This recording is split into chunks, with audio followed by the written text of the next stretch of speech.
Good evening जी, बहुत बहुत स्वागत है आपका। बात करेंगे बॉर्डर के दोनों तरफ चल रहे मैचेस के बारे में, क्योंकि एक तरफ रन ही रन बन रहे थे, बड़े बड़े छक्के लग रहे थे और ऐसा लग रहा था कि हर गेम जो है ना वो बल्ले के बीच में आ रही है। ये थी दिल्ली की बात, जहां सनराइजर्स हैदराबाद खेल रही थी दिल्ली कैपिटल्स के साथ, और दूसरी तरफ पिंडी में भी एक मैच चल रहा था और वहां ऐसा लग रहा था जैसे बल्ले पर गेंद आ ही नहीं रही है, बॉल फंस रहा है, रुक रहा है, थोड़ा सा स्लगिश सरफेस है। और उसके बाद जो हुआ वो हमने देखा। स्कोर कार्ड मेरे सामने है। 90 रन बनाए न्यूजीलैंड की टीम ने 18.1 ओवर्स में। जो भी लोग मतलब न्यूजीलैंड की टीम को जानते हैं वो ये भी जान लें कि पूरी फुल स्ट्रेंथ टीम नहीं है, लेकिन उसके बावजूद भी 90 रन पर 18.1 ओवर्स खेलने के बाद भी अगर आप सिर्फ 90 रन बना रहे हो और आपके बल्लेबाज समझ ही नहीं पा रहे हैं एक तरीके से पाकिस्तान की गेंदबाजी को, जिसमें ऑब्वियसली आज बात करने के लिए काफी कुछ है। मोहम्मद आमिर की वापसी है। मोहम्मद आमिर ने जिस तरीके से कंडीशंस को असेस किया उस पर बात करेंगे।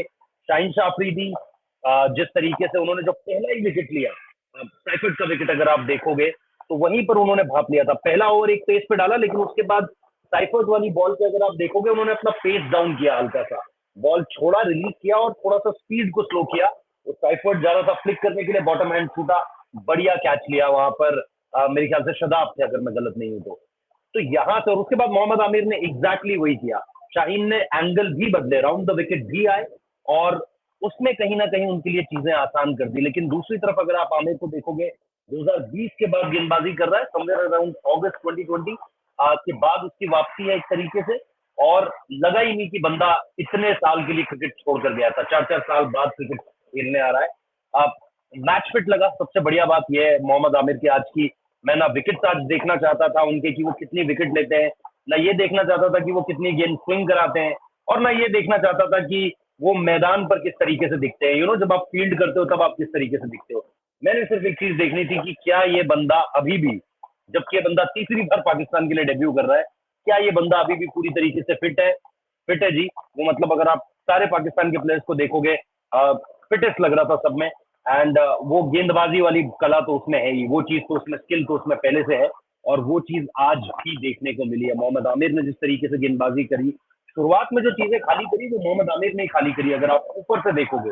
और उसके बाद अगेन यहाँ पर आपको बाबर आजम की कप्तानी भी देखनी चाहिए। जिस तरीके से बाबर ने रोटेट किए अपने गेंदबाज, कोई कोई बहुत ऐसा नहीं लगा कि बिल्कुल ही टेक्स्ट बुक कप्तानी कर रहा है।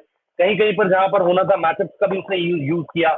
इफ्तिकार को जिस तरीके से उसने इंट्रोड्यूस किया, इफ्तिकार को भले ही आज विकेट नहीं मिला, अबरार का स्पेल अच्छा रहा, लेकिन आप देखोगे कि अबरार पहले ओवर में जब आया तो थोड़ी सी फ्लैटर ट्रेजेक्टरी डाल रहा था, सीधी सीधी गेंदें जैसे डार्ट फेंकते हैं ना, वो चीज आपको उसकी गेंदबाजी में दिखाई दे रही थी।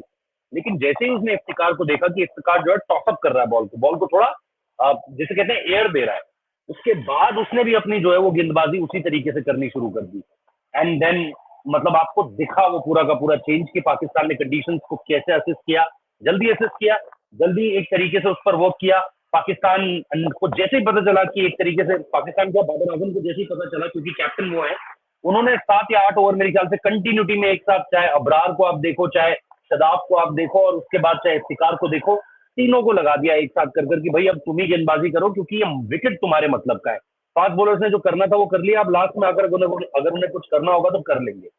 लेकिन जो ये माइंडसेट दिखा, मतलब एक तो आपको जाहिर सी बात है ना, बाबर आजम वापस कप्तानी में आ रहे थे, दूसरा मैच है आपको पता है, लेकिन पहला मैच खो नहीं पाया था और बारिश में धुल गया था पूरा, एक शाहीन का विकेट छोड़कर। तो उसके बाद आपको ये भी देखना था कि बाबर की अप्रोच क्या है, क्योंकि यार वो चीजें तो आप लोगों को भी याद होंगी, चाहे पाकिस्तान से आप लोग देख रहे हैं, चाहे हिंदुस्तान से देख रहे हैं, चाहे दुनिया के किसी कोने से देख रहे हैं। आपको भी याद होगा मोहम्मद आमिर ने कितना कुछ कहा था बाबर आजम के लिए जब ये टीम इंडिया में अच्छा नहीं कर रही थी, एशिया कप में अच्छा नहीं कर रही थी। अब इंडिया वाली परफॉर्मेंस तो काफी ज्यादा खराब रही वर्ल्ड कप की। अब बैटर, एज अ बैटर उनके रन बहुत ज्यादा नहीं आए, इंडिया वाले गेम में रन आए, लेकिन उसके बावजूद भी मोहम्मद आमिर ने बाबर आजम के लिए बहुत कुछ कहा था, बहुत बुरा भला कहा था, जो जो एज अ मतलब अगर आप पर्सनल लेने लगे तो आपको आपको जरूर लगेगा कि यार मेरे को याद है बंदे ने क्या क्या कहा था मेरे लिए। But Babar Azam as an professional, मुझे लगा कि उन सारी चीजों को शायद पीछे छोड़ दिया उन्होंने, प्रोफेशनली ग्राउंड पर उतरे, उस तरीके से सारी की सारी चीजों को अप्रोच किया, और वो पुरानी यादें उन्होंने आगे नहीं लाई कि यार ये मेरे लिए बंदा ऐसे कहा करता था, वो कहा करता था। लुक प्रोफेशनल, और जो उनकी हमेशा से खासियत भी रही है। मैं पहली बार नहीं बोल रहा हूँ बाबर आजम पर, चाहे प्रेस कॉन्फ्रेंसेस में उनसे जो सवाल किए जाते हैं, जिस तरीके के सवाल किए जाते हैं, जिस तरीके से हैंडल करते हैं चीजों को, मतलब उसमें उसमें उसमें एक बात होती है, उसमें एक बात होती है जो जो जो लाजवाब है, जो मतलब हर क्रिकेटर लेकर नहीं आता इस तरह की चीजें। बट अगेन ज्यादा ज्यादा हवा में नहीं उड़ना है, ज्यादा बहुत ज्यादा इससे ओवर कॉन्फिडेंट नहीं होना है, बिकॉज आपको भी पता है ये न्यूजीलैंड की कौन से लेवल की टीम है। बढ़िया है, आपने कम स्कोर पर ऑल आउट किया, आपने 73 गेंदों में 73 बॉल्स में आपने चेज कर दिया, रिजवान ने एंकर कर दिया, उस्मान के रन आते पाकिस्तान के लिए और बेहतर होता, क्योंकि वो बंदा बड़े प्रेशर के साथ खेल रहा है। मैंने उसकी स्टोरी भी की, अगर आपने देखी है तो देखिए, नहीं देखी है तो देखिएगा। उसकी पूरी स्टोरी करिए कि क्या है, पाकिस्तान में कहकर गया था पाकिस्तान के लिए कभी नहीं खेलूंगा, फिर यूएई गया, यूएई जाने के बाद वहां पर जब उन लोगों ने उस पर पूरा खर्चा कर दिया, उसको एक बढ़िया क्रिकेटर बना दिया, तो फिर वहां छोड़कर चला आया और यहाँ कॉन्ट्रैक्ट हासिल कर लिया। और अब अगर उसके यहाँ भी रन नहीं आए, क्योंकि पाकिस्तान क्रिकेट में आप बहुत दावे से किसी के लिए नहीं कह सकते हो कि यार ये खेलेगा ही खेलेगा, इसके तो अगले 2 साल अब पक्के हैं, ऐसा कुछ नहीं होता पाकिस्तान क्रिकेट में। और बहुत सारे ऐसे खिलाड़ी हैं जो इस तरह के दावों के बीच आए और चले गए, पता ही नहीं चला किसी का। और ये कहीं ना कहीं एक तरीके से आप चीजों को देखते हो, तो मेरे हिसाब से उस लिहाज से मुझे लगा कि उस्मान के रन आते। लेकिन नियाजी जो खेला है, मतलब इरफान नियाजी, जिस तरीके से जहां उसने पीएसएल छोड़ी थी, और पीएसएल में आप देख लो उसे फिटेस्ट प्लेयर बताया जाता था, उसे बढ़िया ऑलराउंडर है, बॉलिंग से कंट्रीब्यूट कर सकता है, बड़ी शॉटें लगा सकता है जो पाकिस्तान को चाहिए उस पोजीशन पर। और बाबर ने कहा भी है, मैं आपको सबसे पहले तो जाहिर सी बात है, थोड़ा सा स्कोर कार्ड अगर हम देख ले वो भी आपके सामने रख देता हूँ यहाँ पर, मैं थोड़ा खुद को थोड़ा नीचे कर लेता हूँ। ये अगर आप देखें आराम से आपको पता चल जाएगा कहाँ पाकिस्तान की बैटिंग ने इस मैच में क्या किया है, पाकिस्तान की बॉलिंग ने इस मैच में क्या किया है। तो ये चीजें आपके सामने रखकर यही मैं बताना चाह रहा था कि पाकिस्तान की टीम की परफॉर्मेंस इसमें क्या रही है। लेकिन मेरा जो मेन मकसद था वो मैं ये सुनाना चाह रहा था, जो बदलावों के बारे में पाकिस्तान की टीम ने कहा है कि कैसे यहाँ से जो तैयारी है वो अब वर्ल्ड कप को लेकर के है, और उसको लेकर के बाबर आजम थोड़े से चेंजेस भी करते हुए नजर आएंगे।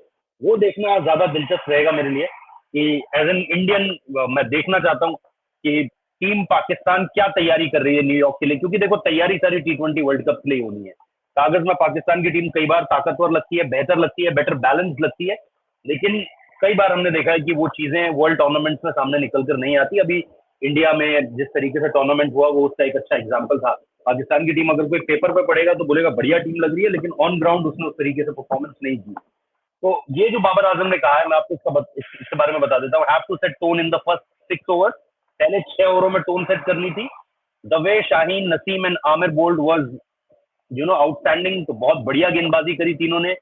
विल एक्सपेरिमेंट, ये लाइन जो मैं कह रहा हूँ ना, will experiment with the combination, will try different batters at different numbers, ये उन्होंने कहा है। On paper whenever you look at Pakistan team every player looks like a match winner, ये जो बात मैं कह रहा हूँ कि बाबर ने कहा है कि विल एक्सपेरिमेंट, हम ये एक्सपेरिमेंट जो है वो करते रहेंगे, हम बदलाव जो है वो करते रहेंगे, कभी इसको उधर कभी उसको इधर, बैटिंग पोजीशंस में चेंज, बॉलिंग में डिफरेंट रोल्स, ये उन्होंने कहा है। और different batters at different numbers, position भी चेंज करेंगे बल्लेबाजों की। तो वो चीज उस पर बाबर का फोकस है। और जैसा मैंने कहा कि पेपर पे वो भी बाबर भी कह रहे हैं कि ऑन पेपर वो whenever you look at the Pakistan team, every player looks like a match winner. We try to play according to the situation. Have 10 matches before the T20 World Cup. 10 matches हैं T20 World Cup से पहले.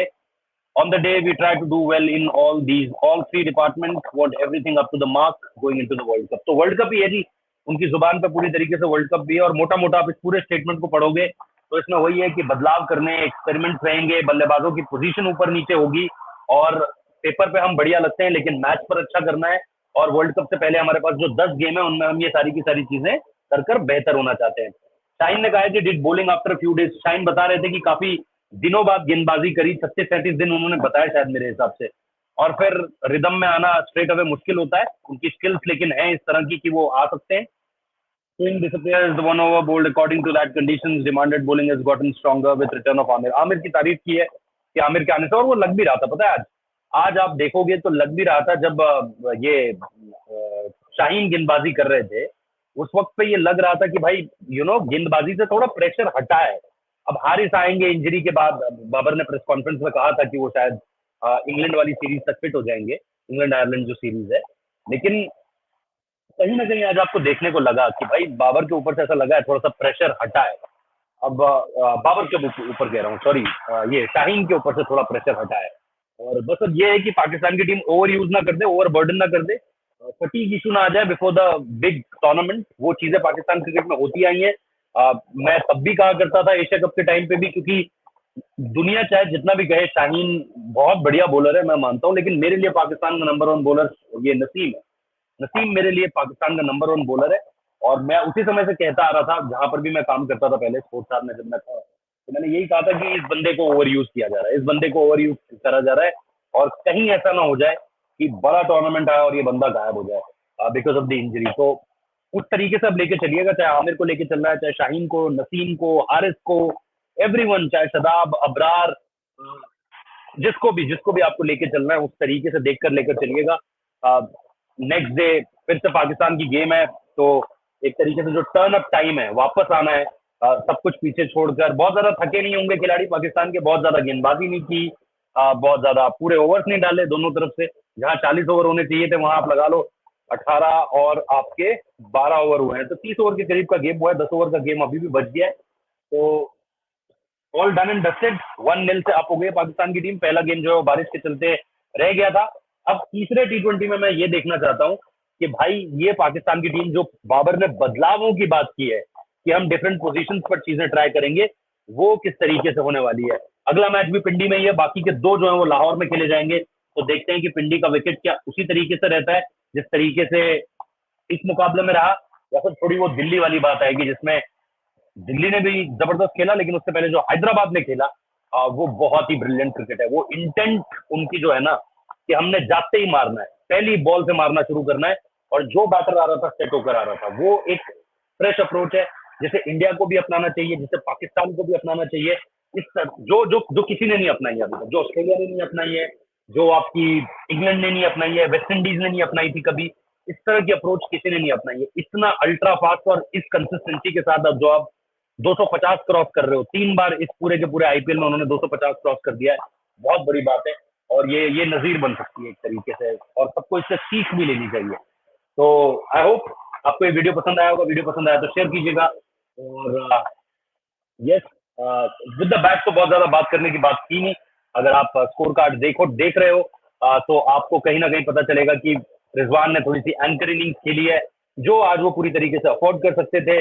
बाबर उस तरीके से finish नहीं कर पाए, Babar not out जाते उनके कॉन्फिडेंस के लिए अच्छा होता। बट ठीक है, लेकिन जैसा मैंने कहा, मेरे लिए उस्मान को देखना, मैं चाह रहा था कि वो किस तरीके की परफॉर्मेंस करता है, क्योंकि वो एक अंडर प्रेशर होगा लड़का जरूर, कि उसकी परफॉर्मेंस किस तरीके से आती है। बाकी चाहे अयूब हो गए, चाहे बाबर आजम हो गए, चाहे रिजवान हो गए, उस्मान हो गए, इरफान को लेकर के मैंने आपको बताया ही कि बहुत इंप्रेसिव लड़का है। और ये एक अगला बड़ा खिलाड़ी, मतलब बड़ा मतलब इन द सेंस जिसका इम्पैक्ट रहे। स्टार बनेगा या नहीं बनेगा मैं वो नहीं कह रहा हूँ, बन भी सकता है, हर क्वालिटी है उसमें। नाम भी नियाजी भी है नाम में, तो वो इतिहास भी है, हिस्ट्री भी है माजी में, अगर आप देखें जिस तरीके से चीजें हुई हैं। बट ये लड़का जिस तरीके से है, जो इसकी फिटनेस है, जो पीएसएल में जिसने इसको देखा है, बॉलिंग वाइज, बैटिंग वाइज, वो चीजें बहुत ज्यादा इंपॉर्टेंट लगती हैं। बट जैसा मैंने कहा, पाकिस्तान को इस जीत से हवा में नहीं उड़ना चाहिए। अभी अच्छी टीमें आएंगी, इंग्लैंड की टीम के सामने आपकी असल चुनौती होगी, चैलेंज असली वहां होगा।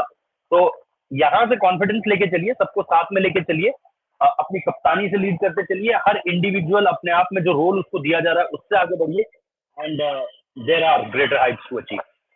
Thank you.